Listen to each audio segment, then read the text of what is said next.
New charges against a man now accused of brutally beating his mother to death. What police say happened here.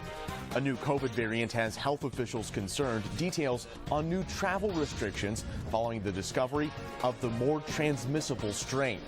Plus, it's beginning to look a lot like Christmas at this amusement resort. We check out the light display meant to get you into the holiday spirit. It's all next on Newswatch 16 at 11.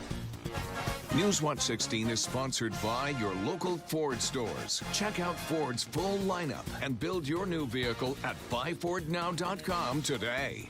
From WNEP, the news station. This is Newswatch 16 at 11. Good evening, I'm Marshall Keely. Scott and Lisa have the night off. We begin tonight in Northumberland County, where a son is facing homicide charges after allegedly beating his own mother to death. According to court paperwork, Christopher Depka allegedly hit Sarah Jones in the head with a baseball bat at their home in Cole Township last weekend. A neighbor called police Sunday morning to do a welfare check on Jones. When investigators arrived, they found Jones' body wrapped in blankets in her bedroom and blood spattered on the walls. Officers say Depka was in the bathroom with his mother's ATM card and drugs. Police later discovered a bloody baseball bat in his room. Depka is locked up in Northumberland County. 6 people were forced from their homes in this holiday weekend after flames tore through an apartment building in Northumberland County as well. Fire broke out at this place along Susquehanna Avenue in Sunbury just after 2 this afternoon. Everyone made it out safely from this 6-unit building. The assistant fire chief tells us the building is completely unlivable now. A state police fire marshal has been called in to determine a cause after the fire in Northumberland County.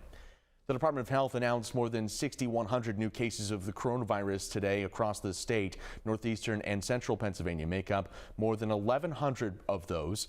Luzerne reported the largest growth with 207 new cases, followed by Schuylkill County with 139 and Lycoming County with 97.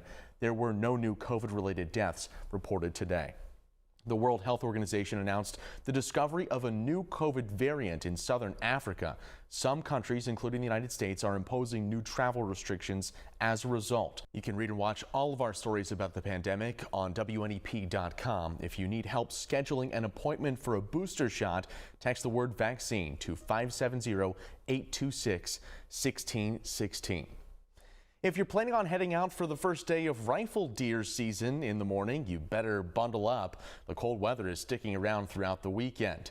Let's head out to Chief Meteorologist Kurt Aaron in the backyard with a check on the forecast. He's bundled up out there. Oh, absolutely, Marshall. Yeah, bundle up. This is going to be one of the colder starts to deer season. The hustle and bustle of the holiday season returned to Knoble's amusement resort tonight.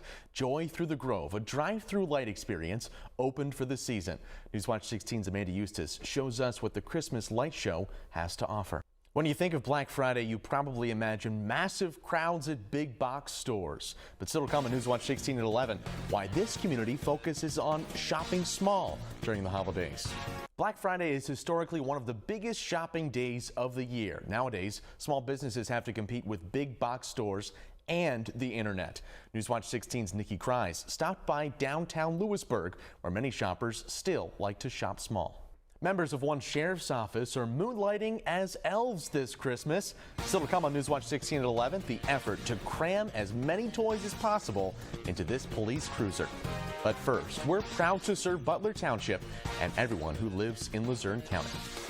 A holiday tradition is back in Wayne County. The Wayne County Sheriff's Office Cram the Cruiser Toy Drive started today. Deputies from the Sheriff's Office were posted up at 3 locations in Wayne County, collecting new, unwrapped toys for ages newborn to 16 years old. Even Santa was on hand, greeting kids and families who stopped to donate gifts.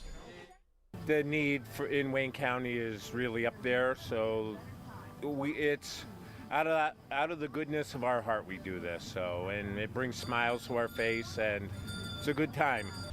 All the toys collected in this toy drive will be given to local children through the Wayne County Children's Christmas Bureau. And you certainly need a Santa suit and a hat or some gloves or something out there today. Last week, we told you about a young girl battling cancer and some of her dad's co-workers racing to help in Wayne County. And this afternoon, corrections officers participated in the race that they declared the Too Fat, Too Furious 100-yard dash. It's to raise money for 6-year-old Addie Evans, who is battling cancer. Addie and her family were in attendance to see Bob Bollinger, Mark Avellino, and Matthew Mertz battle it out. It was Bollinger who finished victoriously. Brandon's daughter is about the same age as mine, and I only thought about her and her in that position. And I believe Brandon and the rest of our family that we work with will do the same thing for us. Each spectator donated $20 to watch the race, and all that money was donated to the family from Lackawanna County to help with Addie's medical bills. There was a chill in the air, but the competition was red hot on the football field. Jim Coles breaks down the action from tonight's state quarterfinals. Next on Newswatch 16 at 11. Plus, Santa ditched his sleigh for a different mode of transportation, while Old St. Nick is traveling by helicopter this holiday season. And finally tonight, Santa Claus came to town a bit early in Schuylkill County. The big man from the North Pole arrived in style to Veterans Memorial Stadium in Shenandoah. Santa ditched his reindeer and sleigh, instead opting to fly on a helicopter. It was a bit too windy for Old St. Nick to skydive into the stadium, which he has done in past years, but his entrance was very well received. And that's it for Newswatch 16 at 11. Thank you for joining us. Jimmy Kimmel Live is straight ahead. Remember, you can always find us on Newswatch 16 online at WNEP.com. Have a good night.